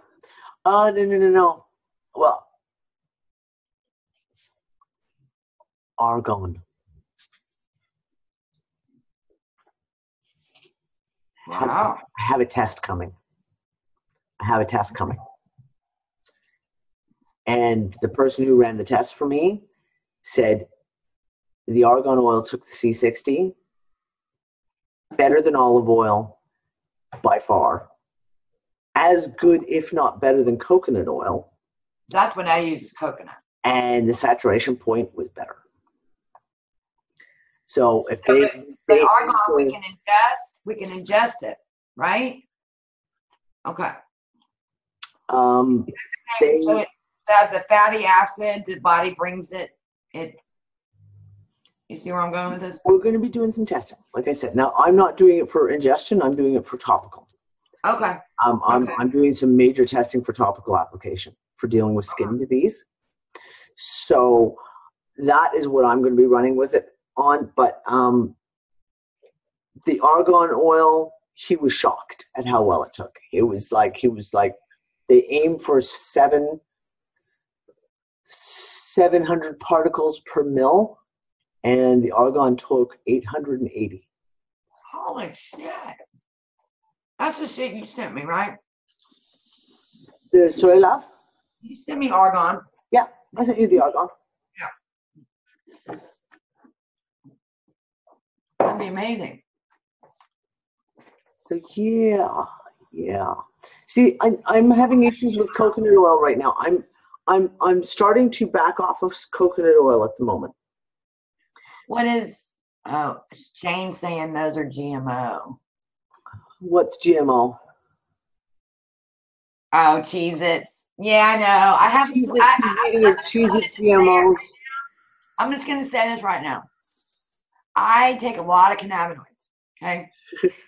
And I mean, she's got the munchies. Leave her alone. But I do not. I am not good when it comes to eating. I'm not perfect. I do get the munchies. I will throw down on a box of these. I will eat chocolate. I mean, I'm not going to blow smoke up everybody's ass and, make them think I'm like Miss Perfect over here, because I'm not. But the cannabinoids cover my ass. How's that? So she's doing something. Now listen, you know what the whole thing is this? None of us have a perfect diet. None of us will ever have a perfect diet. We can't possibly do everything perfectly because it's not possible. You have to live life and enjoy life too. I'm sorry. I have my chocolate addiction, right? Which I'm going to have a piece right now. And I agree. Yeah. You know what? We have our things, and you do the best that you can. And that's the way it is. I am not. I had a friend back, would have been 2006, 2007. And we started up Green Mom Canada together. And she was a really, really lovely person, but she was one of these people who took everything to the extreme. So it was like she wouldn't have any chemicals in her house. She wouldn't have any chemicals in her food. She would not, and that's all awesome. But she was a lawyer, and her husband was a lawyer. So they kind of had the money to be able to get away with only eating organic and doing breakfast juicing where they get organic papayas and and all this stuff. Unfortunately, that's not necessarily realistic. Hell, my family, we had McDonald's last week. That was the first time I've had McDonald's in 6 months, and it made me fucking ill afterwards. I'll just say for the record. It was one of those days, Tuesday. We went out on a Tuesday night. It was like, we just got to get some food. I did not want to cook. And everything in Marcelfort in our village was shut down. There was not a single restaurant open because the weather was so shit. And look at Maury. He survives on Dr. Pepper. Yeah, I know. Maury and his Dr. Pepper. So, I mean, you know what? We do what we can. You do what you can, and that's all you can do. And I'm not gonna get myself down. There's some days, there's some weeks when my diet is really, really terrible. Like I said, I had fucking McDonald's last week. I was sick as a dog for like 6 hours afterwards. I had such a stomach ache. Yes. He just went in to go get a Dr. Pepper just so he could prove it. Look, I got you Dr. Pepper. I love it, Maury. I love that. That's the good shit right there, buddy. With the real They sell that stuff in Houston. I was there. Well, you know, I was there at New Year's Eve and for a couple of weeks, and they sell it at HEB there, and they sell it at Walmart's. I bought 16 damn 12 packs. I got enough. And His old backseat. I've got a visual of Maury with his shopping cart, and it's like a fucking mountain of Dr. Pepper in his shopping cart. Pushing it through the store. I just need these 24 cases of Dr. Pepper, please. well, I didn't buy it all at one time, but I had that in my trunk when I left out of there. I got a big pile in my bedroom still. I still got about 12 of them left, maybe 11 by now, but something like that. And I'm going to restock next week. We were ordering those online, and they're expensive. And then it's like we manifested it, because we went, you know, we were starting to go on trips, and we were always looking for it. And then the stores all of a sudden were carrying it, and we're like, oh my God. And then I come back to Houston, all of a sudden all the stores here have it. It was like they just appeared. Well, that's what they should all be doing, using the regular sugar. I can still remember way before this fucking like high fructose corn syrup came. Yeah. I remember, back in the 80s, it was still all sugar. That's why I won't drink any of those type sodas. I will only drink the real deal like he's got, because you don't feel bad after you drink it. Well, you know what sucks? When you have kids, okay, candy's not good for you. Bubblegum's not good for you. But you cannot even get bubblegum anymore that isn't full of aspartame. There's not a single brand that I can find anywhere of gum that doesn't have aspartame in it. So like my Logan, my 10-year-old, was there. They were like, I learned how to blow a bubble. He was like, I want to get some bubble gum so I can blow. Because he'd like, whatever, the sticks, the little, like, whether those little teeny bits of gum. So they're just tiny little.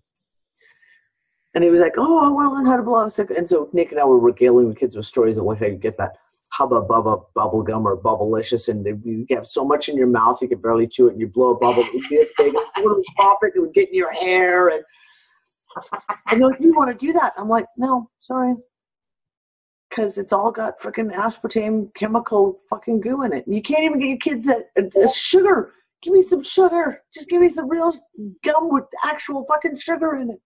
Yes, thank you. Gosh, remember, I don't even chew gum anymore, partly because of that.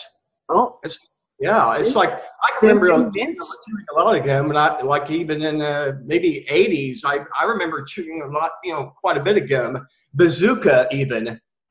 Yeah, the bazooka. Yeah. Break your teeth off. Get a stale one. It'd be so freaking hard. You'd be like, oh, yeah. The ones, with the little cartoons in them. Yep. The Bazooka Joe cartoon. Bazooka Joe cartoons. Yeah. We're not old. Fuck off. We're not old. Oh, yeah. Oh, shit. Oh, yeah. Well, that's what I said. We have those were the glory days. The glory days when you could actually have real sugar. I mean, yeah. Like how you change your whole perspective fucking changes. We got to play outside with all the toys. Wait. Yeah, and all the toys that are outlawed today, all the toys they have outlawed now that we all played with, and you know what I mean? All the ones that they claim kill you. Don't even get started. Hey, don't forget chiclets. Chiclets. Yeah. Just popped in my head. Lawn darts. That's hilarious. Nick has always been looking for a set of lawn darts for years. Because he's like, you know what? Every child needs to stab themselves in the foot at least once with a set of lawn darts. Yeah, they don't want to hurt any of the kids. Kids can't get hurt, and they all get trophies now. And it's like the opposite of everything that we were used to. Listen, it cracks me up. And Gail will tell you, I have wild children, right? Like my kids just go and they climb trees and they jump off walls and they do this kind of stuff. And it drove me nuts when we were in Canada. It's one of the things I love here is that people are much more laid back that way. When I was in Canada, like you'd go to the park and I can remember Logan was like 5 and like swinging on the swings. You swing as high as you could and then jump off. And the mothers would be all like, oh, I'd be like, you kidding me? Didn't you do this as a kid? You swing on the swings as high as you can, you jump off. And, you know, occasionally you twist your ankle, you skin your knee. It is what it is. You climb a tree. Hope you don't tear your shirt on the way back down. I mean, it's part of being a kid. And just, yeah, well, they actually have the spinny, or whatever you call them, roundabout, twirl around. Yeah, they get them going real fast. And you'd be holding on to your life, dude. I mean, it'd be like you go flying off and you're rolling.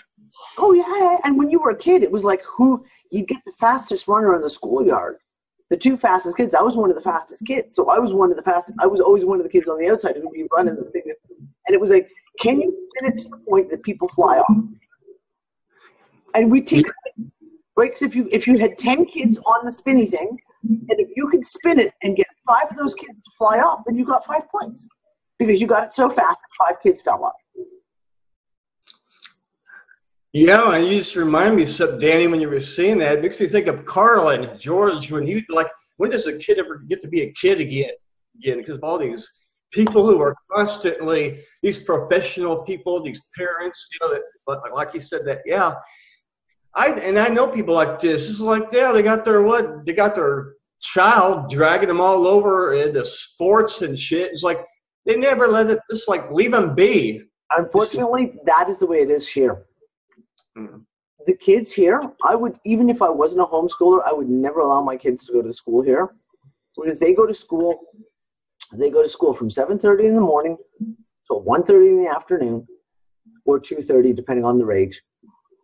And then it's like every day there's like, well, they've got piano lessons, and then they've got football practice, and then they've got water polo, and then they've got English lessons, and then they've got extra Italian lessons, and then they've got extra, and it's like, these kids go till 7, 8 o'clock at night. Every fucking night. One of Quinlan's best friends is studying for her O-levels right now. Quinlan's been trying to meet up with her since Christmas. They live a 7-minute bus ride from us. And they can't, because she's just like, Quinlan's meeting her on Tuesday, finally. And it's just like, well, I can't on Friday afternoon because I've got piano lessons and I'm doing cramming. I've got extra lessons for my O-levels all day Saturday and all day Sundays, private tutor lessons. So they go 7 days a week. These kids have no free time. No fucking free time anymore. They just run, to play, to just do what they want to do and be inventive. And no, it's all very scheduled. It's very regimented. You know, but Danny, my parents threw me in swimming. I was a swimmer through high school, swam with college, you know, like I ate, swam, slept, you know, with school, and then Saturday practices were brutal as hell. I never got to freaking watch cartoon. I never got to do shit. And then when I was in a bad automobile accident and I quit swimming, it was like being thrown to the fucking wolves, because I did not know anything. I knew nothing about the real world. Of course, I hooked up with the ones that smoke weed, and you know, went from there. And so my parents with all the stoners for 2 years, and so I walk away from my scholarship of swimming, and I start smoking weed, and I start modeling and acting like a crazy person. I was the same in high school, because I was an athlete. I was a musician, and I was on the track team. So it was like same thing. I would go to school at 7 o'clock in the morning, and I never got home before 5, 6 o'clock at night. You're just not taught. I wasn't taught.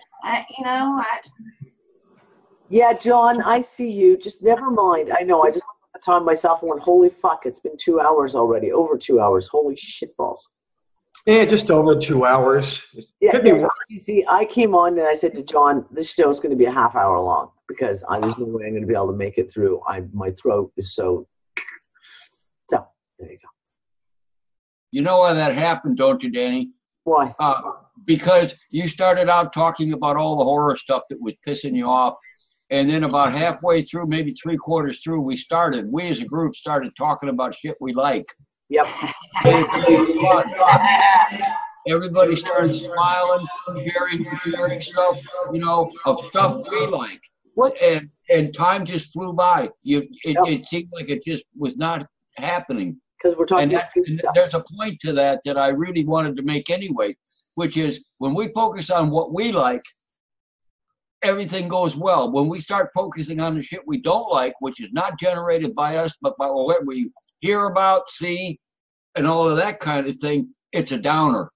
And case in point, what happened here tonight, you get a group of people together that are kind of sharing, mutual enjoyments, and they're not all the same, and we're not a bunch of yes people, as you well know by now. It just builds, and look at the smile on your face, for crying out loud. Come on, Maury, I thought you were my yes man. Say what? I thought you were my yes man. Hell no, I'm not. I'll challenge you in a heartbeat. You know that. That's why I love you, darling. That's why I love you. Yeah.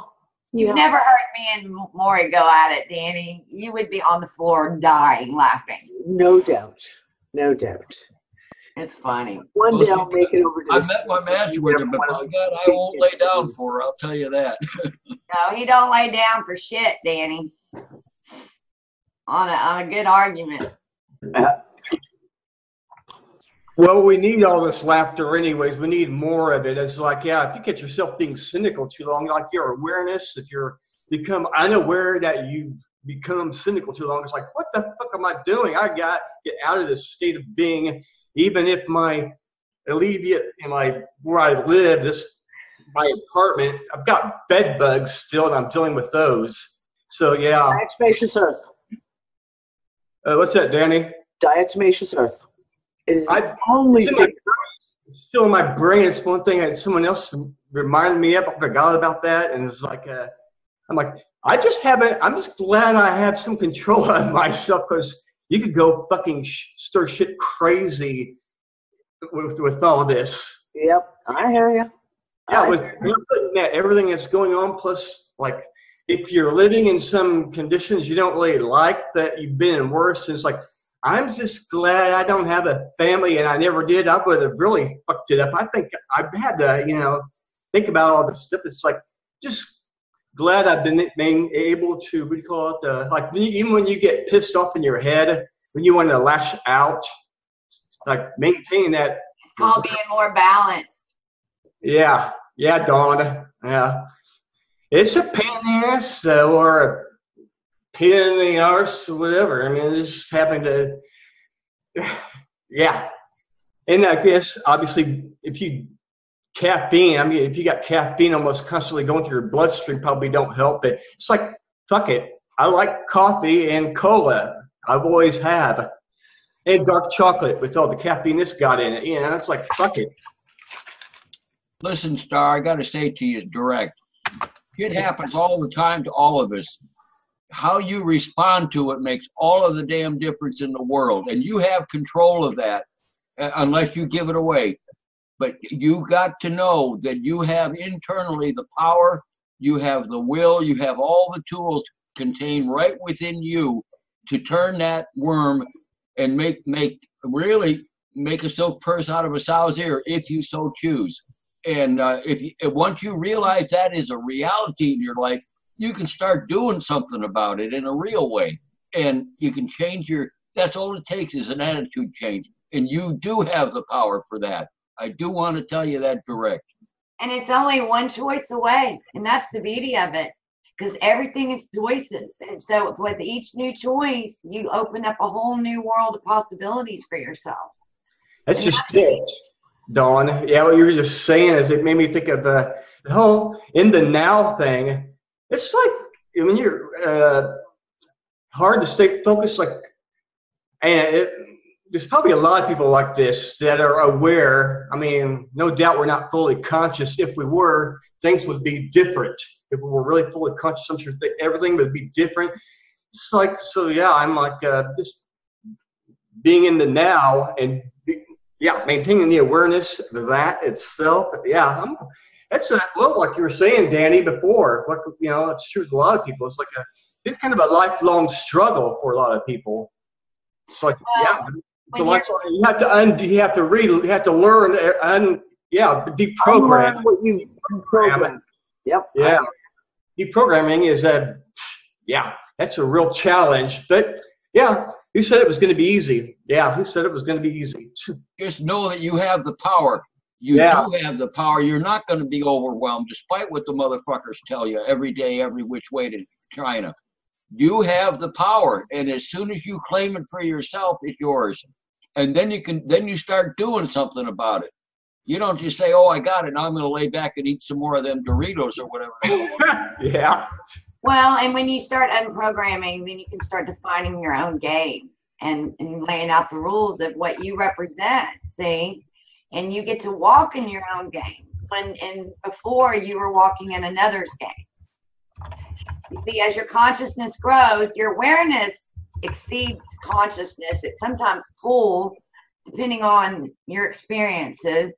But as you're growing and building, you're defining your own space, and that's the third way. That's the power source out of this place, in my opinion. You just don't choose. You choose me. You say, "I choose me."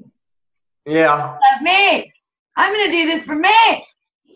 What you and Maury are even saying makes me think of this thing I've been thinking of recently. Again, it comes and goes. Inner fire thing. I mean, that's what a lot of us are lacking still. We don't have there's something inside of us that's really got to ignite big time. It has to really ignite to big time. Yeah. Yep. Yeah, I would totally agree with that. Yep, I totally agree. Or as I say, you got to drop low to go high. Yeah. You got to drop it low to go high. We've all had our, valley of the shadow of death. We had to walk through that shit.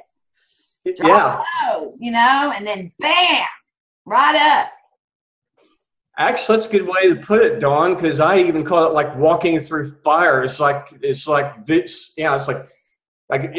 literally have to walk through the valley of the shadow of death / the fire. Walk Just through get rid fire. of everything that wasn't you to begin with. Yeah. That's the beauty of it.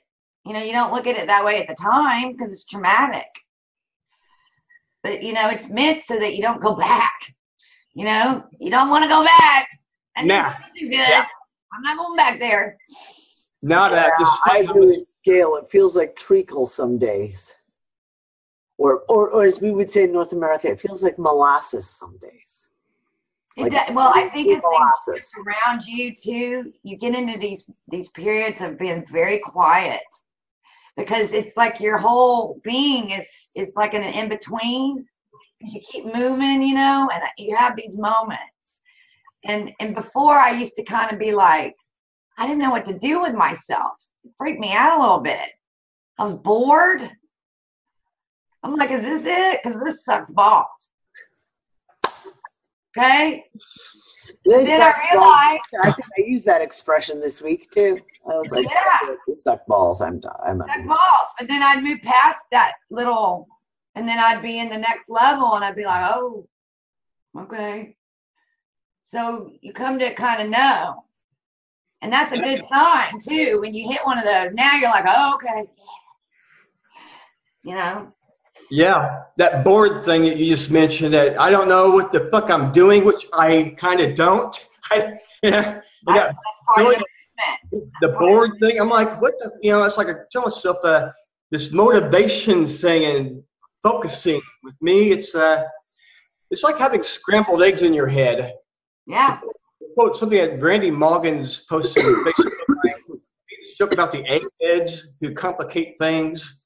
Yeah, it makes me think of the scrambled egg head. It's like, fucking complicating things, and like we can't get out of our own way. Individually, you have to get out of your own way, and then collectively, getting out of our own fucking way. Yeah. Get out of your fucking head and get into your heart, man. Yeah. Thank you. Exactly. That'll guide you. That's that. See, this is where you go. Yeah. You'll pull into that space where there's no mental, there's no words. You're almost forced to do that, because then you're going to have to understand that your navigation has always been there. You just didn't know it. Yeah, I've thought about that too. Yeah, the whole heart thing, and It's all here. And yeah, the seat of your soul is right under your navel. So, you gotta, that's why they call it the old gut feeling. Why they got you eating all, eating all this crap, right? Yeah. I was just thinking too how it's like I'd be as nice as I can in general. It's like, even with how many people will look at you blankly, like in Walmart, which I stayed out at Walmart for years, then went in there recently, in recent months. It's like, I was talking to someone else about this too, about how many people will look at you blankly in Walmart, or they won't even, or if you smile at them, they look like they're frowning at you. It's like, what the fuck? These people are so unconscious. They're the bots. Those are the bots. Those are your background people. Yeah, exactly. Here is, yeah, it's weird. Well, get used to it. Get used to it. This is the walk. This is where we go into weirdo world, but it's a great world because at least we know what's going on. Hey, We do. Yeah. Yeah, I mean, you know what to expect when you're walking. You do? I do. I don't know. I don't. I got used to this. Fucking, when are you gonna fill me in on this shit? Seriously, I don't know what the fuck is Gotta going fill on. it I don't know out. what to fucking expect. It's wherever you go, anywhere you go, Well, it's like I've made the world when you go outside. You're like, okay, I'm gonna see today. It's like I made a joke, Dawn, and on and like on Facebook about like I've called this like malice in Blunderland. Yeah. It is, and then you look up, you're living in a hologram. I mean, it's like a whole new ball game for me. Every time I go out, I'm like, okay. Yeah. And I'm like a fresh eyes on everything, and I notice everything, and I say to myself, this may all really kind of suck right now, but at least I can see it. Yeah. I'm gonna take this spot right now. I can see it. Yep. It's good. At least I know. It's just part of my dark humor, by the way. Dark humor, malice in Blunderland, because I like any type of humor anymore. It's like one thing I can't say about people, especially people who are so PC, politically correct or whatever. Don't even go there. Fucking it's like, get me started. like, you're listening to a comedy show on Pandora or on YouTube, watching, or something live. It's like you hear some people like grumble or like get all disgruntled in the audience. It's like, it's a fucking joke. Lighten the fuck up. It's like so many comics say. A lot of people are so brainwashed, they're getting comedy mixed up with reality. Yeah, it's ridiculous. Yeah. There's two things, Star. First of all, what Dawn's talking about and the underlying of it all is self-empowerment. You self-empower yourself, and everything else, you work in that. Then you become that. And I'll tell you the truth, all of the energy around you molds to that. If you walk around in a negativity, that's what you're going to find all of the time, and it's just going to build on itself.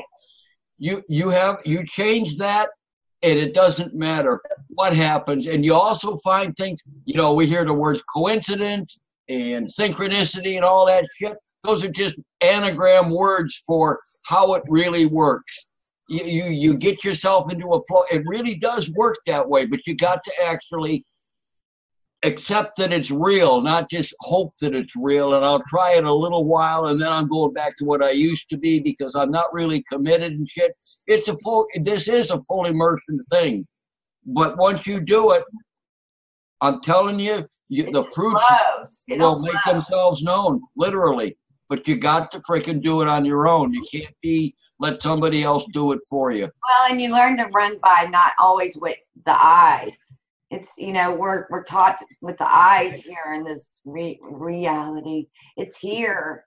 You got to navigate from here, and you got to make that jump. Okay. Making that jump's not easy because you're going to mess up in the beginning. That's why I You're like going to meeting. mess up to get there. Yeah, Dawn. That's what I was saying. That's why I like it when I come across people who are actually getting it more when I'm out and about someplace. It's what's really nice to actually connect with some other human. You actually, it's like finally someone else who's I know at least a few people like that where I live. Actually, just run into them like at a place I'm mainly getting some food at, and it's nice when you actually get that. You could even bring up some comic, and then you start talking about something like truth in comedy, and then next thing you know, you're talking about it more and a real conversation. Yeah. Yeah. The beauty of it, if you're running like really that, you fortunate. never know what you're going to say. Now, I'm really fortunate that I've got this group of people here in Gozo, and they're all very, very different. They all have different backgrounds, different theories, different ideas, but they're all on such a great path to like kind of waking up and really starting to get it. And we have these just amazing conversations all the time. So like I said, the kids get together, they all run and play, and all our kids all get along so well. I mean, we're talking 17 kids between the ages of 15 to 2. And they run, and they all get along. And all of us, the adults, we sit back and we have these conversations, and it's absolutely been amazing. And it's been the first time in a long time for me to have that kind of just a nice flow where you can have a civilized conversation, where you can have a conversation with people, where you can bring up shit. I mean, it's a joke, because they will regularly, they tease the shit out of me, because almost every conversation I'll throw something in, and they'll be like, "Oh no, what are we going to talk about today?" I told them the whole pile of shit about Russell Brand, and my one friend Corinne was like, "I'm not talking to you anymore. You just totally shattered all my illusions, and I just don't know if I can be your friend anymore." And then next week she was like, "So tell me some more." But it's just been a brilliant time to have people around, and I think that's one of the things that we all really crave, is you have to have people. Doesn't mean you believe the same thing, doesn't mean that you're even at the same state of awareness or anything, but you can be with real people who you can have actual conversations with. Yeah, you can't put a value on that at all. That's the one thing I think we all yearn for. Because there's been so much isolation with all of us that have, woke up. It was not a pleasant experience for most of us. Okay, let's just face it. So, yeah, just really defines who we are too. Really sets us apart in a very special way. That we're not mind numbed out to the system, Yep. It's just a testament to the beings that we are. That even with wiping our memories, they still couldn't keep us down. Yep, I hear you. Well, darlings, it's now 12:30 at night, and I'm fading very, very quickly. And I gotta go to bed. Well, good night, my friend. Jane, funnily enough, you should say that about your homeschooling journey. All of the people that I've met in our group, they're all homeschoolers, and that's how we came together. It's because there's that one thing, one piece, and then like you kind of touch around other topics, just kind of really you touch on them. So like the vaccination type stuff, and then we'll realize that they're all anti-vax too, yay! And then you touch around other. It's one of the best things in the world, as far as I'm concerned, homeschooling people, because they've already broken a thought pattern. They've already gotten, not always, don't get me wrong, this is not an absolute, but I find a lot of people who are homeschooling, they've already done a journey. They've already taken a step. Like they've already figured out that they don't want their child in mainstream education for whatever reason. And it kind of breaks that one little piece of programming that helps them. They're more open to discussing other things for the most part, because it helps them make the jump. Helps them make the jump. And you're right there to help them. So don't, what you're doing right there is so big, Danny. Really. You're affecting all these people in such a great way. And then all of you are giving back together in that way. And that's what it's all about. And our kids, right? Yeah, the next generation as well. Like, this is a group of kids that are so phenomenal. The whole group is so awesome. And Gail's just left for the night. But I mean, Gail will tell you she was here painting faces like crazy for the kid's birthday. And they're all an amazing group of kids, and they're all like free-spirited, and they're all very much left to be free-spirited, because that's kind of all of us and how we kind of deal with it's not about regimented education and all the rest of it.